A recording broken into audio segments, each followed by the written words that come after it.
Yuval Noah Harari, Klaus Schwab, the World Economic Forum, and a number of AI and tech-based futurists posit that there is no soul and no God or need for God. Harari informs us that we are all but hackable animals and that soon we will own nothing and be happy. Ray Kurzweil and others suggest that the human mind or soul can be loaded onto a hard drive and stored in a cloud and be downloaded into another body with the intention of eternal life. As attractive as this may sound to those who have an obvious fear of death, inspiring the funding of such so-called science, to state that the human soul can be uploaded to a cloud and be reinserted into another body is a clear admission that what the soul is eludes them. But are these things true? Is the soul real? Human testimony for the soul goes back to the origins of written record of the soul, be that rock carvings, stone tablets, petroglyphs, hieroglyphs, oral transmission of myths, or written documents. Additionally, today we have numerous books and countless studies substantiating life after death and reincarnation, which necessitate the existence of a soul. Are the perceptions of all those people throughout antiquity, including mystics, seers, wise men, saints and sages, medicine men, and storytellers, confused? Is belief in, or our experiences of our own soul and the souls of others, but irrational babblings of a confused humanity, as Yuval Noah Harari and the World Economic Forum and other materialists would suggest? Before I begin my dialogue with Angie, I feel it is important to define what the soul is. The fact is, there are as many conceptions of the soul as there are people, and there are also distinct differences in how the soul is conceived within each of the world's great religions, and even differences within branches of the same religion.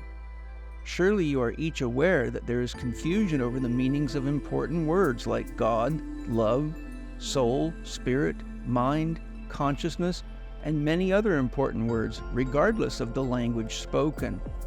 This results in an inability to make meaning, generates assumptions or rejections of another's conceptions because one person's conception doesn't match the author's, speaker's, or presenter's conceptions. Cheers, baby.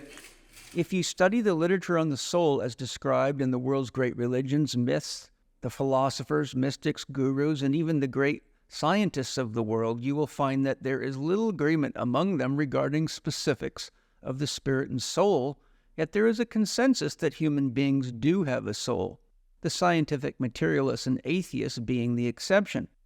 But, as Carl Jung pointed out, for something to be rejected, it must first be real. The Egyptians held that the soul was a divine ray acting through a peculiar fluid-like compound, whilst the Jews regarded it as the vital principle. The Hindus teach that the human soul is a portion of the immutable principle, the soul of the world, the anima mundi, the all-pervading ether, akasha, of space. This ether is simply the conductor of certain types of energy and serves as an interrelating medium between the essential spirit and tangible matter. Pythagoras, who did so much in his day to link the Eastern and Western philosophies, gave the same teaching. In China, Lao Tzu taught that the spiritual soul is united to the semi-material vital soul, and between them, they animate the physical body. The Greeks in turn held that the soul, with all the mental faculties, was separable from the body, whilst the Romans regarded the soul as a triplicity, a spiritual soul, an intellectual soul or mind, and a vital body. Plato expounded the doctrine of the soul in the following manner.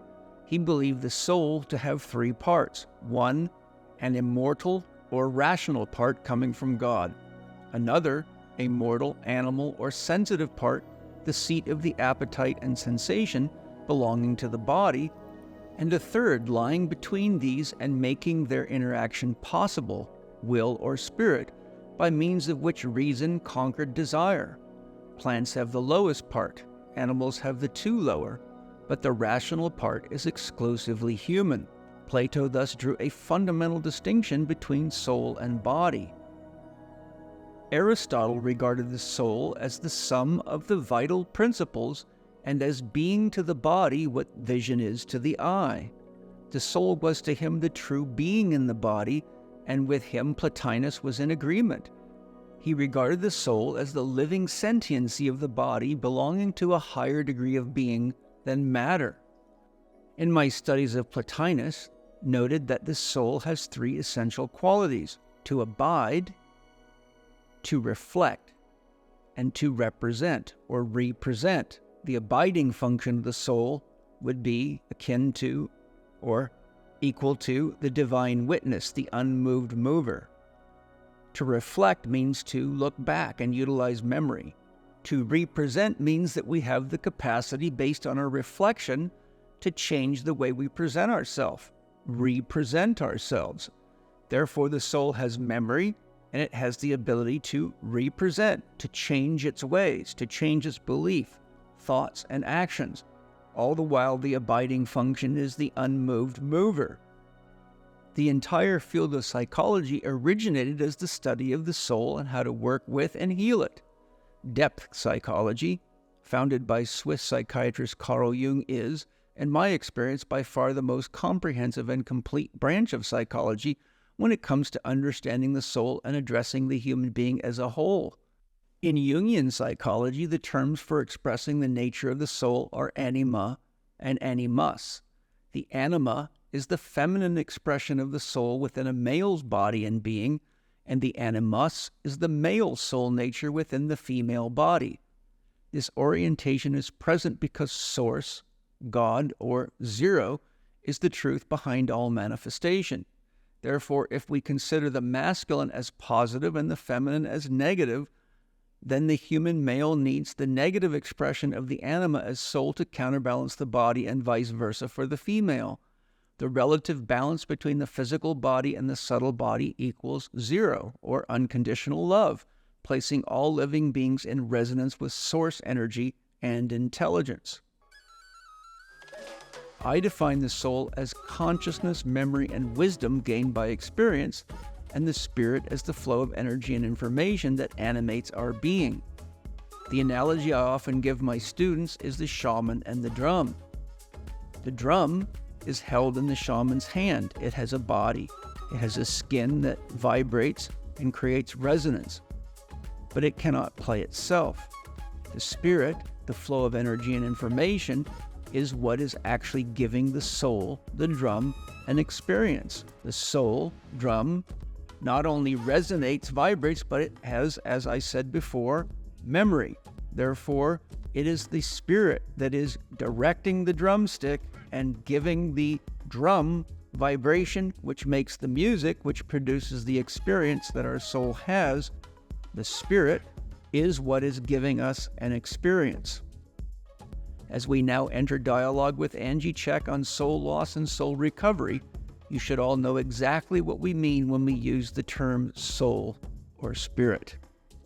When I work with soul, it comes from personal experience. And I think that all of us, when we're learning these metaphysical things, and we start working with chakras and we're working with the spirit and the soul, you kind of have to take what you learn from books until you start having a firsthand relationship with them. Right. And so for me, when I started working with this, and I talked about it a little bit in the Death and Beyond podcast, I see the soul, we think of where does the soul reside? And sometimes people say in my heart or, my head, or where does it reside? And the soul actually resides in the entire body. Mm-hmm. And I think that's a really important concept for people to understand, that it's in your fingers and your toes, and it's in your blood. It's every part of you. Mm-hmm. And that's the part that people kind of get confused on, is where is it and exactly, and they're trying to pinpoint some piece of them. It's kind of like looking for God inside themselves and wondering where it's located. Yes. Well, it really is the same issue. Absolutely, 100%. And the soul is God embodied.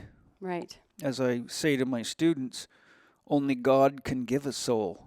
So all souls are really the divine in you.